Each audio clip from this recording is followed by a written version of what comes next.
ফরিয়াদ করুন যেন আল্লাহ তাআলা আমাকে নিজের চোখে জান্নাত দেখার একটি ব্যবস্থা করে দেন।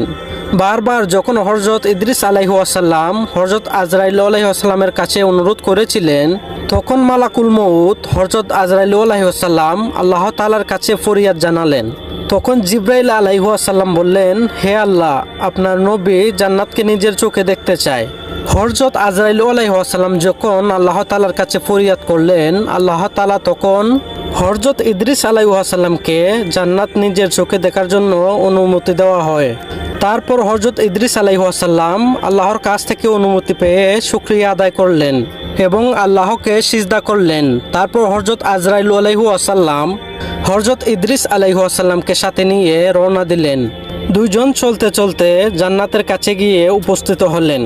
তখন হযরত ইদ্রিস আলাইহিস সালাম জান্নাতের দিকে যেতে যেতে মনে মনে একটি ফন্দি করলেন, আর সেটি হলো হযরত আজরাইল আলাইহিস সালামকে বুঝতেই দিলেন না। এই ফন্দিটি ছিল যে কোনো মূল্যে জান্নাতে যদি আমি ঢুকতে পারি তাহলে জান্নাতেই থেকে যাব। কেননা আল্লাহ তাআলার ওয়াদা হচ্ছে যে একবার জান্নাতে প্রবেশ করবে সে আর কখনো দুনিয়াতে যাবে না। এটাই আল্লাহ তাআলার ওয়াদা। হযরত ইদ্রিস আলাইহিস সালাম তখন ভাবতে লাগলেন, যেহেতু আমার মৃত্যুর ধাপ পার হয়ে গেছে, যদি আমি জান্নাতে প্রবেশ করতে পারি তাহলে জান্নাত থেকে আমি আর বের হব না। তখন হযরত আজরাইল আলাইহিস সালাম হযরত ইদ্রিস আলাইহিস সালামের মনের অবস্থা কিছুতেই বুঝতে পারলেন না, আর কল্পনাও করতে পারেননি যে ইদ্রিস আলাইহিস সালামের মনে মনে কি ভেবে রেখেছেন। হযরত ইদ্রিস আলাইহিস সালাম আজরাইল আলাইহিস সালামের কথা মতো জুতা বাহিরে রেখে আল্লাহর জান্নাতে প্রবেশ করলেন। আল্লাহর জান্নাতের বড় বড় নাজ নিয়ামত আর আরামায়েশ সবকিছুই এক এক করে হযরত ইদ্রিস আলাইহিস সালাম উপভোগ করতে লাগলেন। জান্নাতের নাজ নিয়ামত যতই তিনি দেখছেন তার ততই চোখ শীতল হয়ে যাচ্ছে। তারপর হযরত ইদ্রিস আলাইহিস সালাম জান্নাত দেখছেন আর আল্লাহর তাআলার শুকরিয়া আদায় করছেন।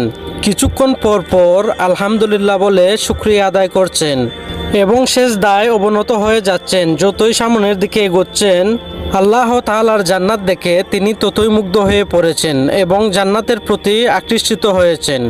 তারপরে হযরত ইদ্রিস আলাইহিস সালাম জান্নাতের ভিতর ঘোরাফেরা করে বাইরে চলে আসেন। হযরত আজরাইল আলাইহিস সালামের কাছে ফিরে এসে তিনি নিজের প্রতিশ্রুতি রক্ষা করলেন, কিন্তু কিছুক্ষণ পরে তিনি এক দৌড়ে আবার জান্নাতের ভেতরে ঢুকে পড়লেন।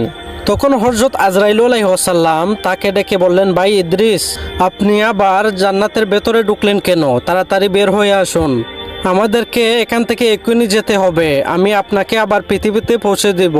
তারপর হযরত ইদ্রিস আলাইহিস সালাম জান্নাতের ভিতর থেকে জবাব দিলেন, ভাই আজরাইল,